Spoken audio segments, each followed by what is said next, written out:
Amélie Favre-Guittet, c'est un vrai plaisir de vous voir. Comment allez-vous? En pleine forme. En pleine forme. Vous avez du coworking, vous ou pas? Non, mais on va en créer.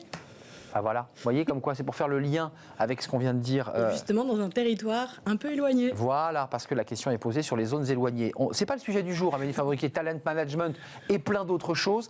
D'abord, c'est ce moment du pourquoi et quand relancer un recruteur. On a fait la première approche.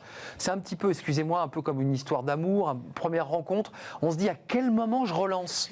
Le stress de à quel moment j'envoie le SMS. Et qu'est-ce que je dis? Exactement, c'est la même chose. Relancer, c'est normal, c'est pas du harcèlement, c'est simplement renvoyer une petite dose de motivation et savoir ce qui va en être de la candidature. Moi, je vois plusieurs manières de relancer.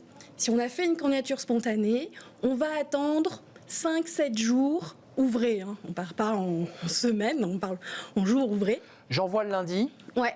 Je relance le lundi. Ouais. D'accord. Là, on est du coup sur 7 jours. 7 okay. jours. Si je fais une réponse à annonce, je peux laisser un petit peu plus de temps. On va laisser 7 à 10 jours, le temps que la machine se mette en route du côté du recruteur, le temps qu'il réceptionne, qu'il trie. C'est long. On perd les ongles, là.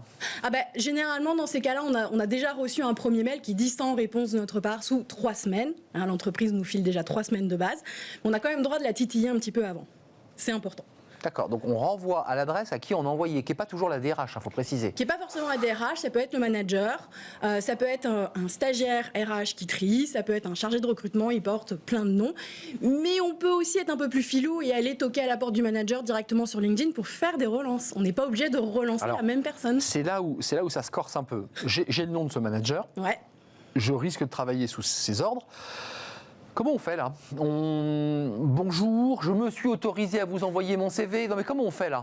Eh ben, soit on a trouvé son adresse email avec des petits outils comme Hunter ou Scrap qui permettent de trouver des adresses email professionnelles, soit on va toquer à la porte sur LinkedIn en disant bah voilà, j'ai remarqué que votre entreprise recrutait, je sais que c'est vous, le potentiel futur manager, j'ai très envie de discuter avec vous et de vous prouver que je suis motivée. D'ailleurs, très sincèrement, est-ce qu'il faut relancer un peu avant? Parce que hormis le stress et notre angoisse personnelle, est-ce qu'on ne doit pas se dire, bah, après tout, ils m'ont donné un délai, il faut que je l'assure, et voilà, je vais faire un peu de sport et je pense à autre chose?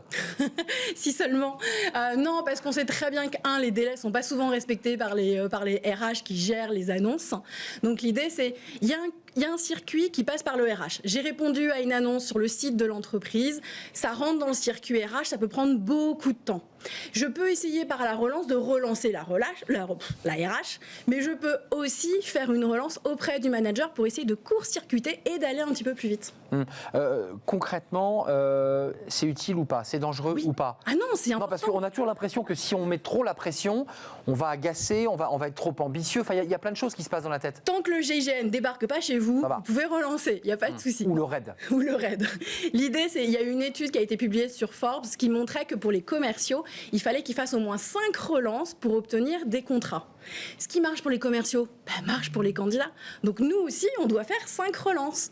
Et il y a la première relance où on va simplement vérifier que le CV a été bien réceptionné. Et on va aussi un peu valoriser, si possible, un peu l'interlocuteur. On va faire une deuxième relance où là, on va poser une question. Est-ce que c'est bien vous qui traitez la candidature ou est-ce que c'est une autre personne? Je vous redis, Amélie, est-ce que ça agace pas un peu le manager? Le manager est en réunion, il ne connaît pas la personne qui lui envoie le mail, enfin, hormis qu'il a reçu le CV, et éventuellement, s'il s'en souvient, et qui lui dit, mais alors dites-moi, racontez-moi, enfin, ça peut vulgairement un peu le saouler, le manager? Aucun risque que ça le saoule, tout dépend de la manière dont on écrit. Alors, moi, quand je reçois des relances et vous m'avez toujours pas répondu, ouais, j'ai clairement pas envie de répondre. Il faut y mettre des formes, il faut y mettre de l'humour. En fait, il faut s'imaginer comme si on avait la personne en face de soi. Demain, on invite des potes à une soirée parce que bientôt, on va pouvoir à nouveau inviter des potes en soirée. Et ben, si la personne ne répond pas, on va la relancer, mais on va pas la harceler. On va y mettre les formes pour la relancer. Et ben, c'est exactement la même chose. On est d'humain à humain, de professionnel à professionnel. Il faut juste y mettre les formes. Des petits messages courts. Bonjour, je vais prendre 5 minutes de votre temps. Je voulais juste vérifier que j'étais toujours dans les tuyaux pour la candidature.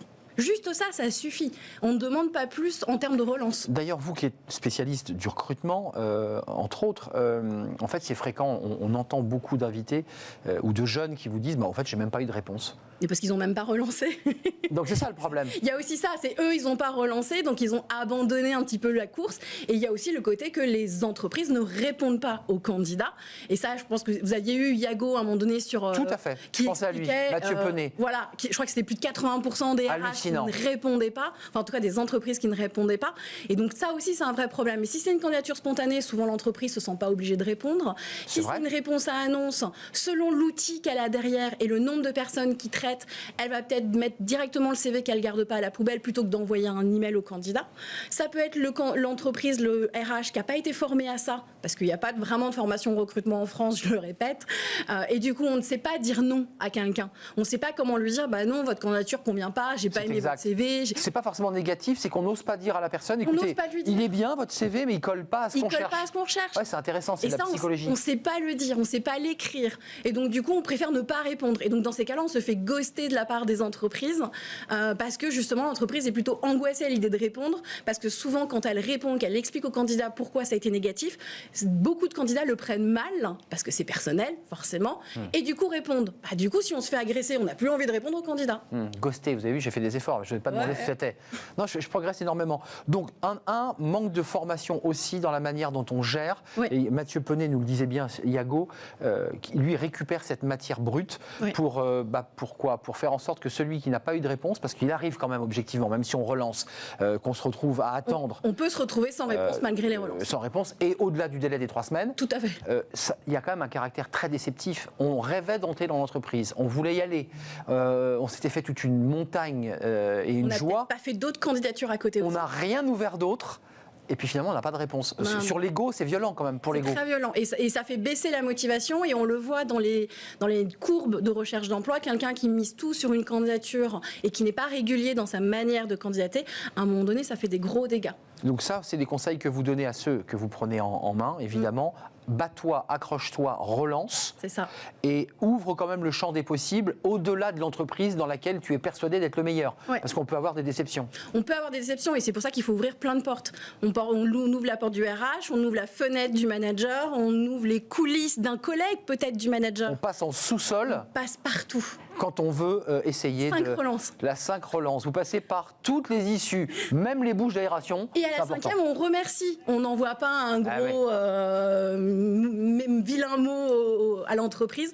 On remercie du temps accordé et on espère pouvoir rencontrer un jour, à d'autres occasions, l'entreprise. À condition, je précise avant de nous quitter, qu'on ait une réponse polie et sympathique. Voilà. Il y a aussi, il ne reste plus de temps, mais il y a aussi la réponse administrative qui est presque aussi humiliante elle est horrible. Elle a cette réponse qui vous arrive en bloc, qui est envoyée à 1 million de personnes en automatique, et ça c'est très violent. On devient un numéro de dossier en fait. Merci Amélie Fabre-Guittet, c'était un plaisir pour tous ces conseils. Battez-vous, accrochez-vous en tout cas, c'est ce qui ressort quand même de ce que vous nous dites. Du culot, je le dis toujours. Au culot, passez par le sous-sol et la fenêtre. Merci à vous pour cette émission. Merci Amélie d'avoir clos ce numéro de Smart Job. On se retrouve demain, bien entendu. Je remercie Fanny Griesmer, je remercie Pauline Gratel, je remercie Valentin pour l'accueil invité, je remercie Jérémy Gentil et Héloïse Merlin. Jérémy pour la réalisation et Héloïse pour le son. Merci à vous, merci de votre fidélité, merci pour toutes vos réactions sur les réseaux sociaux. Vous êtes très nombreux à réagir et donc à nous regarder. J'en perds mon stylo. À demain, si tout va bien. Bye bye.